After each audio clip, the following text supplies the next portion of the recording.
Hello,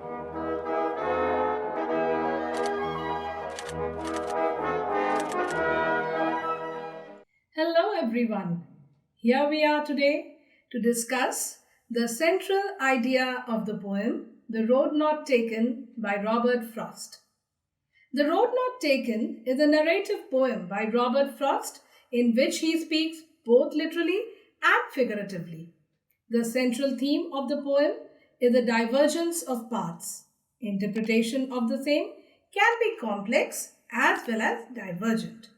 There are four stanzas of 5 lines each, and as I have said, there is a delayed scheme of rhyming following the AB double AB parameter. You will notice what happens here is that the first line rhymes with the third and the fourth line, and the second line rhymes with the fifth. So naturally, it proceeds as a narration in which the speaker is in a confused state of mind as to which road he should take when he comes to a certain divergence in the woods. This is significant in itself as it reflects the choices in life thrown at us from time to time. So, what is the theme of the poem? The theme of the poem is about the decisions people need to make at certain stages in their lives that eventually go on to decide their failures or successes.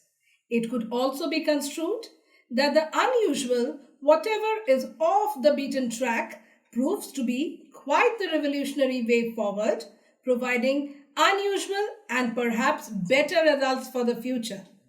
What message does the poem give?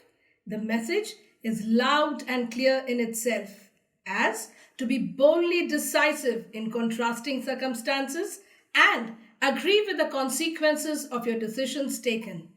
We also get a subtle hint towards the idea not to worry needlessly, thinking what could have been done, instead of focusing on what could otherwise be done to justify your bravery in choosing your own path.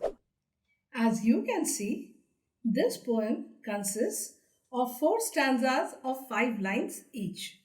We now begin with the stanza-wise summary. So here goes the first stanza. 2 roads diverged in a yellow wood, and sorry I could not travel both. And be one traveller, long I stood, and looked down one as far as I could, to where it bent in the undergrowth. These lines refer to a peculiar situation in the poet's life, where he is traveling the woods and suddenly finds himself at a divergence in the wilderness. 2 roads diverge into 2 separate ways. He is at a loss as to which road to take and is also sorry that he cannot take both of them at the same time.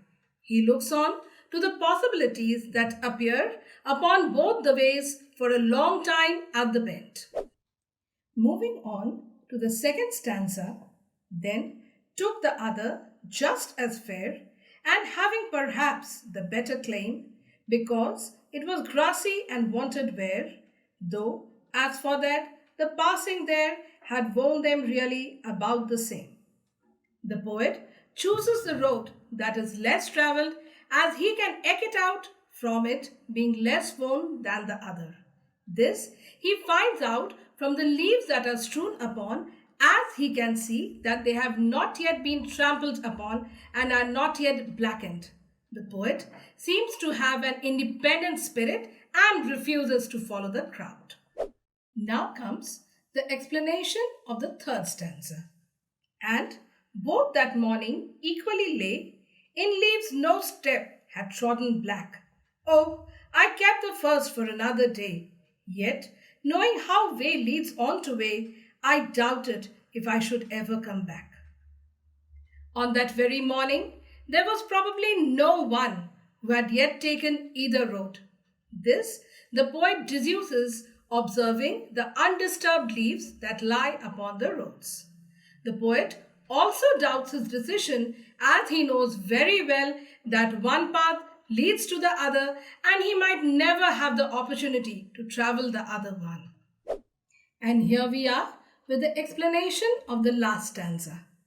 I shall be telling this with a sigh, somewhere ages and ages hence.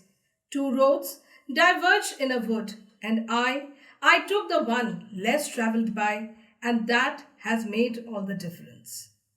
In the following years, the poet decides that he would be telling everyone about this particular decision he makes on this very day and how that has come to define his life. It is also a subject of debate whether his decisions could have been better otherwise. In my next video, I'll be giving you the definitions of the literary devices that we generally use in English poetry, and I shall also be citing examples from this poem which will help you to understand the literary terms even better.